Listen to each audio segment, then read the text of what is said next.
அஸ்வின்ஸ் இனிப்பு காரம் பேக்கரி மற்றும் சைவ உணவகம்.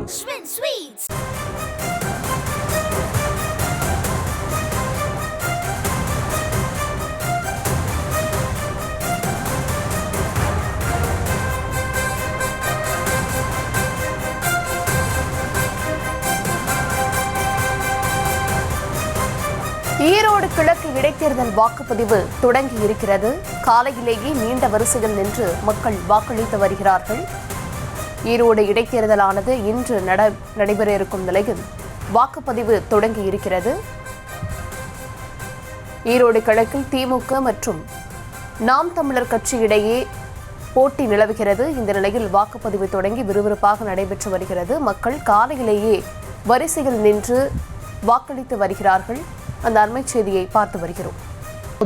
தேர்தலாக குறிப்பிடத்தக்கது. தொடர்ந்து இந்த தேர்தலை பொறுத்தவரை சுமார் 53 இடங்களில் 237 வாக்குச்சாவடி மையங்கள் அமைக்கப்பட்டு தற்போது இந்த ஈரோடு கிழக்கு சட்டமன்ற தொகுதி இடைத்தேர்தல் நடைபெற்று வருகிறது.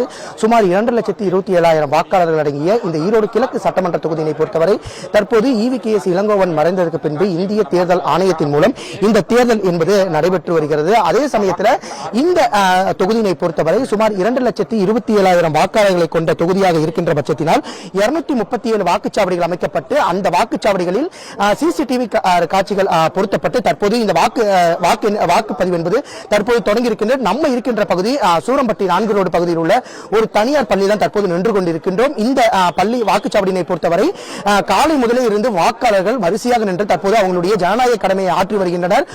அதே சமயத்தில் 47 வேட்பாளர்கள் இந்த ஈரோடு கிழக்கு சட்டமன்ற தொகுதி இடைத்தேர்தலில் போட்டியிடுகின்றனர்.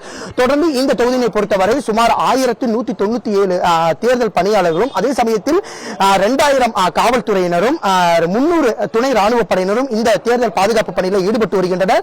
தொடர்ந்து இந்த வாக்குப்பதிவு என்பது காலை 7 மணி அளவில் தொடங்கி மாலை 6 மணி அளவில் வந்து இந்த தேர்தல் என்பது முடிவடைகிறது. அதே சமயத்தில் இங்கிருக்கின்ற வாக்காளர்கள் அவர்களுடைய ஜனநாயக கடமை ஆற்றும் பட்சத்தில் அவர்களிடம் 12 அடையாளங்களில் ஏதாவது ஒன்று இருந்தால் போதும் என்றுதான் தற்போது கூறப்படுகிறது. அதே சமயத்தில் அவர்கள் வாக்காளர்கள் தங்களுடைய அந்த அடையாள அட்டை அல்லது ஓட்டு போடும் உரிமை அட்டைகளை கொண்டு வந்திருக்கின்றனர். தொடர்ந்து தற்போது இந்த பகுதியை பொறுத்தவரை தொடர்ந்து வாக்காளர்கள் தற்போது அவர்களுடைய ஜனநாயக கடமையை ஆற்றி வருகின்றனர். அதே பட்சத்தில் வந்து இந்த வாக்குச்சாவடி மையத்தினை பொறுத்தவரை இன்னும் சற்று நேரத்தில் வந்து இங்கிருக்கின்ற ஈரோடு கிழக்கு சட்டமன்ற தொகுதி இடைத்தேர்தலில் போட்டியிடும் வேட்பாளர் சந்திரகுமாரின் இந்த வாக்குச்சாவடியில் தான் அவருடைய வாக்குகளை செலுத்த இருக்கின்றனர். தொடர்ந்து சரியாக 7 மணி அளவில் தொடங்கிய இந்த வாக்குப்பதிவு சரியாக மாலை 6 மணி அளவில் முடிவிருக்கின்றனர். ஒவ்வொரு வாக்குச்சாவடிகளை பொறுத்தவரை இந்த வாக்குச்சாவடி மையங்களில் சிசிடிவி கேமராக்கள் பொருத்தப்பட்டு ஈரோடு மாநகராட்சி அலுவலகம் மற்றும் ஈரோடு மாவட்ட ஆட்சியர் அலுவலகத்தில் வந்து அந்த அறைகளில் வந்து இங்க இருக்கின்ற செயல்பாடுகளை வந்து கண்டறிவதற்கான அந்த குழு என்பது அமைக்கப்பட்டிருக்கின்றது. தொடர்ந்து இது ஈரோடு கிழக்கு சட்டமன்ற தொகுதியை பொறுத்தவரை இந்த தேர்தல் பணிக்காக மத்திய அரசின் சார்பில் ஒரு 3 குழுக்கள் என்பது அமைக்கப்பட்டிருக்கின்றது. அந்த 3 குழுக்கள் பொறுத்தவரை ஒரு IAS மற்றும் ஒரு IPS அதிகாரி கொண்ட குழு என்பது தற்போது இந்த தேர்தல் பணிக்காக அமைக்கப்பட்டிருக்கின்றது. தொடர்ந்து காலை முதலே இருந்து தங்களுடைய ஜனநாயக கடமை ஆற்றுவதற்காக வாக்காளர்கள் தொடர்ந்து வந்து கொண்டிருக்கின்றனர். தொடர்ந்து 100 அல்லது 200 மீட்டருக்கு முன்பே வந்து வாக்காளர்களுடைய இருசக்கர வாகனங்களை அங்கேயே காவல்துறையினர் நிறுத்தி விடுகின்றனர். அதே சமயத்தில் ஒரு வாக்குச்சாவடியினை பொறுத்தவரை குடிநீர் வசதி, கழிவறை வசதி, அதே சமயத்தில் இங்கு வாக்கு செலுத்துவதற்கு வருகை தருகின்ற அந்த மாற்றுத்திறனாளி வாக்காளர்களுடைய அந்த வசதிக்காக இங்கு நாற்காலியும் என்பது அமைக்கப்பட்டிருக்கின்றது. தொடர்ந்து வாக்காளர்களுடைய அந்த அடையாள அட்டை சரிபார்த்த பின்பு அவர்கள் இந்த வாக்குச்சாவடி மையத்திற்குள் செல்கின்றனர். தொடர்ந்து இந்த வாக்குச்சாவடி மையத்தினை பொறுத்தவரை சுமார் 100க்கும் மேற்பட்ட போலீசார் பாதுகாப்பு பணியில் ஈடுபட்டு வருகின்றனர். அதே சமயத்தில் 30க்கும் மேற்பட்ட வாக்குச்சாவடிகள் பதற்றமான வாக்குச்சாவடிகள் என்பதால் தொடர்ந்து பாதுகாப்பு பணிக்காக போலீசாரும் குவிக்கப்பட்டிருக்கின்றனர்.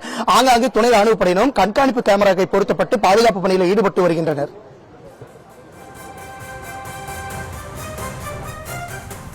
விவரங்களுக்கு நன்றி.